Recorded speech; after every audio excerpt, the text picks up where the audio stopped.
You know, this has got to be like literally probably your dream job when it comes to for a guy director or a guy actor. So many explosions.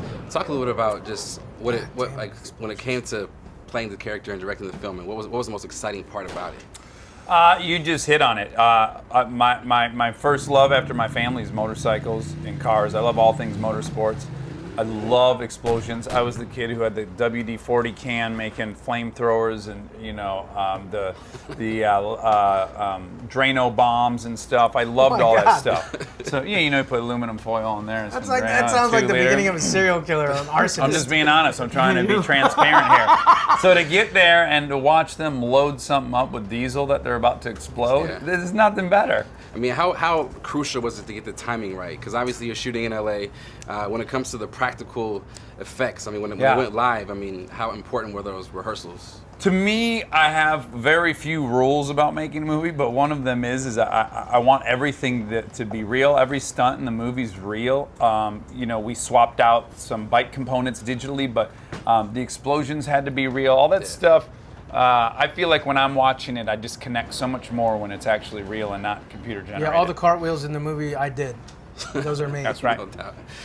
I mean, Mike, you've got a lot of experience playing police officers. So when it comes to maybe what you were able to learn from him or what he was able to share with you, what is it about playing a cop that you enjoy most? Well, here's the thing. Like, I like doing action movies, and I think 9 out of 10 action movies, you're working in the government some shape form, and so they lend themselves to like be a cop or you know what I mean, FBI guy.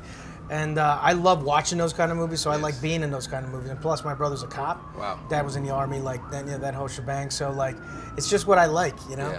Yeah. And where I grew up, especially in my neighborhood, those were the even Goodfellas in a weird way has that kind of vibe, you know, because they're going up against the law. So it's either going up against the law or fighting with the law. That's so. Yeah, and to watch was like his time to like really pay homage to those LAPD. They have a gnarly job, man. They're going into strangers' houses for domestic disturbance. Sometimes, I mean, sometimes they don't like them, and they're trying to help.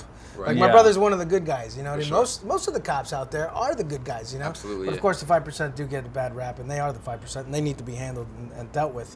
But this one's about the other guys, you know what I mean? We're a bunch of morons. I'm a rookie, so I shouldn't know anything about it. And he's an FBI agent, so it really didn't make sense for us to be like experts on the CHP. Right. It would actually go on counter to what they are. Gotcha. You know, the fun of it is seeing what dipshits they are. It's a lot of How was the chemistry between the two of you? And I saw some scenes where it seemed like, or at least from behind the scenes, where you were giving him a lot of direction. I mean, talk about the two of those, components coming together. Well, what's funny is about 2 weeks into filming, all of a sudden it occurred to me, oh wow, I yell cut, and then I tell him some stuff, but he doesn't ever hear anyone tell me some stuff. And I finally had to go like, hey, just so you know, when we yell cut in my head, I'm like, oh, I sucked, I gotta be faster, and I gotta pick up the pace on this. And then once I think about that, then I go to him. And so I started saying them out loud. I'd be like, I dropped that line, and I gotta throw that other line away more. And now this. For sure. Well, I think this is a hilarious film. Audiences are gonna love it. We look forward to a lot more of your work, man. Thank you, Thanks man. again, guys. Right on, Appreciate it. Thanks, Michael. Take care.